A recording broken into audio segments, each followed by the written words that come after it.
الحمد للہ وحدہ والصلاة والسلام علی من لا نبی بعد اما بعد قال اللہ عز وجل قد افلح من تزکى وذکر اسم ربہ فصلی بل تؤثرون الحیاۃ الدنیا والآخرۃ خیر وابقی صدق اللہ العظیم۔ قابل قدر احترام معزز سامعین کرام، السلام علیکم ورحمۃ اللہ وبرکاتہ۔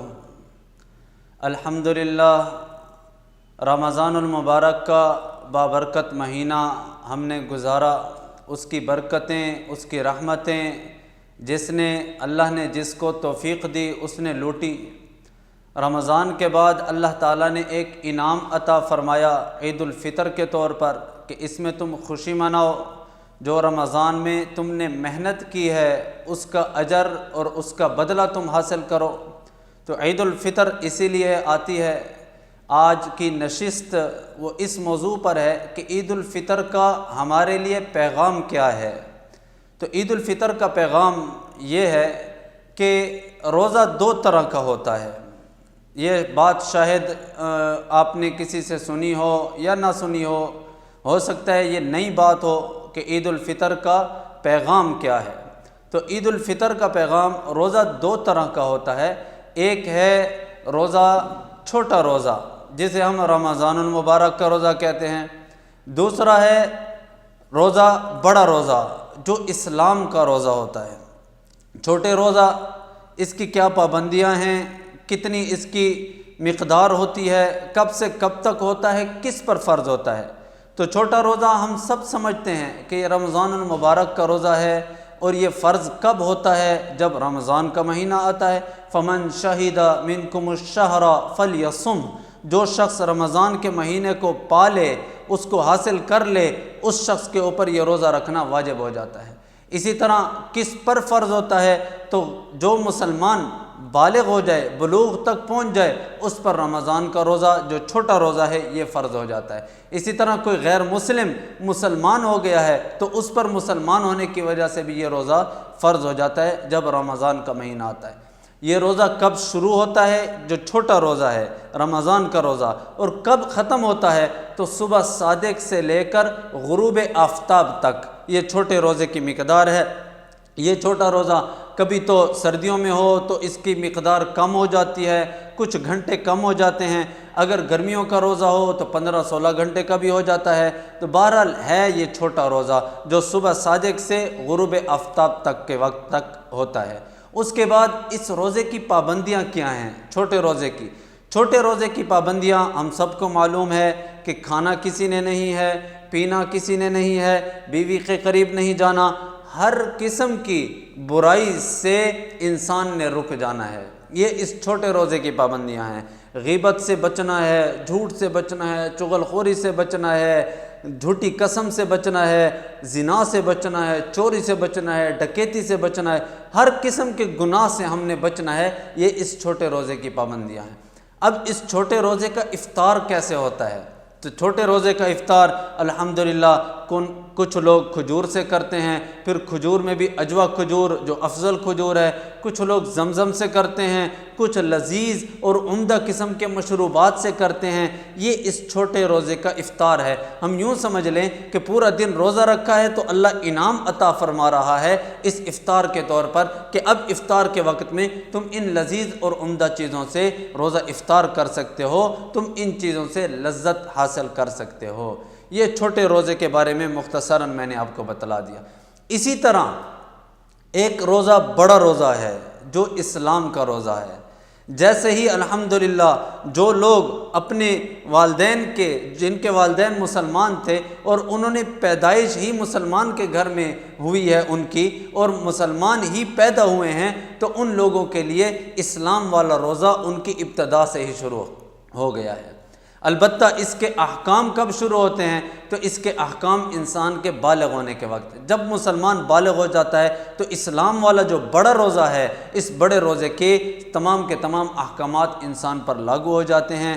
اور ان میں سے سب سے پہلی چیز، یا یوں کہہ دیں کہ یہ روزہ کب تک چلتا ہے، یہ جو بڑا روزہ اسلام کا روزہ ہے یہ کب تک چلتا ہے؟ تو یہ مسلمان جب بالغ ہوتا ہے اس وقت سے اس کی ابتدا ہوتی ہے، اور جب مسلمان کا آفتاب عمر غروب ہوتا ہے، انسان کی زندگی کا سورج جب غروب ہوتا ہے تو اس وقت یہ روزہ ہمارا اسلام والا روزہ ختم ہو جاتا ہے۔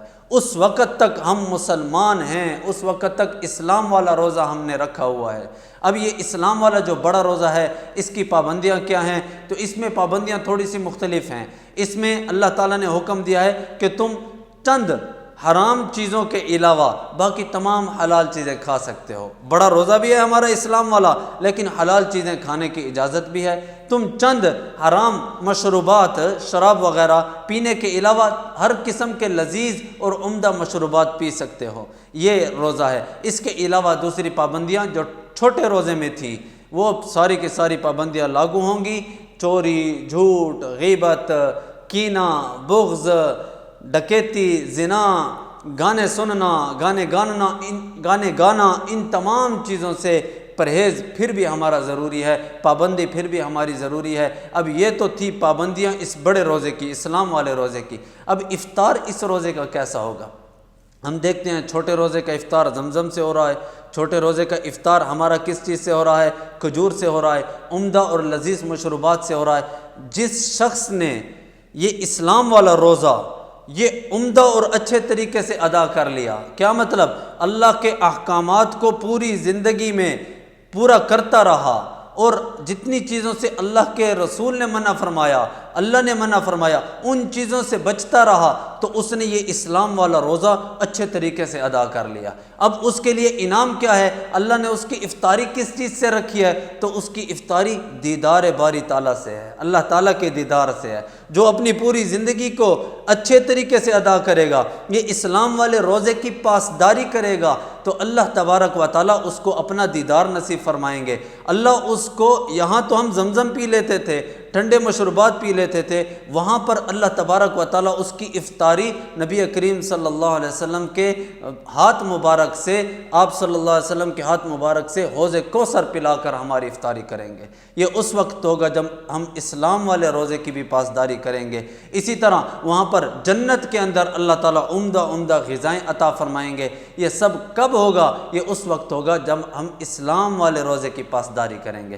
اب ہمیں چاہیے کہ چونکہ رمضان کا روزہ تو ختم ہو گیا ہے، لیکن اسلام کا روزہ اب تک ہمارے اوپر باقی ہے، اور یہ اس وقت تک ہوگا جب تک کہ ہماری روح ہمارے جسم سے نکل نہیں جاتی، اس وقت تک اسلام والا روزہ وہ ہمارے اوپر لازم ہوگا، اور ہمیں اس کی پابندیوں پر پورا عمل کرنا ہوگا۔ تو لہٰذا ہمیں چاہیے کہ ہم یہ نہ سمجھیں کہ رمضان ختم ہو گیا، روزہ ختم ہو گیا، ہم آزاد ہو گئے۔ ہم آزاد نہیں ہوئے، ابھی اسلام والی پابندیاں ہمارے اوپر لاگو ہیں، اسلام والی پابندیاں ہمارے اوپر نافذ ہیں۔ لہٰذا حدیث مبارکہ میں آپ صلی اللہ علیہ وسلم کا ارشاد مبارک، الدنیا سجن المؤمن و جنت الکافر، او کما قال علیہ الصلوۃ والسلام، کہ دنیا مومن کے لیے تو قید خانہ ہے، ہاں کافر کے لیے جنت ہے، کافر جو چاہے کرتا رہے، لیکن ایمان والے کے لیے، اسلام والے کے لیے اس میں بہت ساری پابندیاں ہیں۔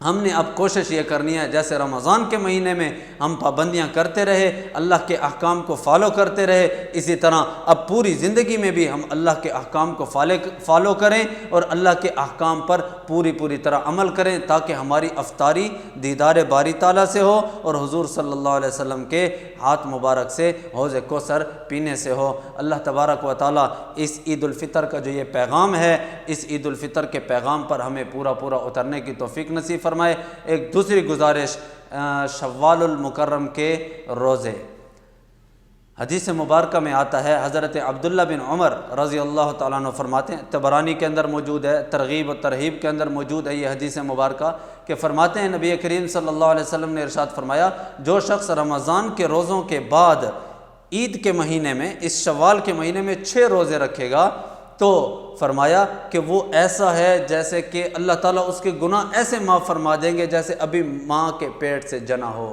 ماں نے اس کو ابھی جنا ہو۔ جیسے بچہ ماں کے پیٹ سے نکلتا ہے تو وہ گناہوں سے پاک صاف ہوتا ہے، تو جو رمضان کے روزے رکھنے کے بعد 6 دن کے روزے رکھے گا، اس پورے مہینے میں 6 دن روزے رکھے گا، وہ ایسا ہو جائے گا، اس کے گناہ ایسے مٹا دیے جائیں گے جیسے ماں کے پیٹ سے پیدا ہوا ہو۔ دوسری حدیث مبارکہ حضرت ابو ایوب انصاری رضی اللہ تعالیٰ عنہ فرماتے ہیں ان رسول اللہ صلی اللہ علیہ وسلم من صام رمضان، جس شخص نے روزہ رکھا رمضان کا، ثم اتبعہ ستا من شوال، پھر اس نے اس کے بعد شوال کے 6 روزے رکھے، تو کانا کصیام الدہر او کما قال علیہ الصلوۃ والسلام، وہ ایسا ہے جیسے اس نے پورے زمانے کے روزے رکھے۔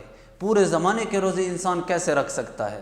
یعنی اس کو اتنا ثواب ملے گا جیسے اس نے پوری زندگی کے روزے رکھ لیے۔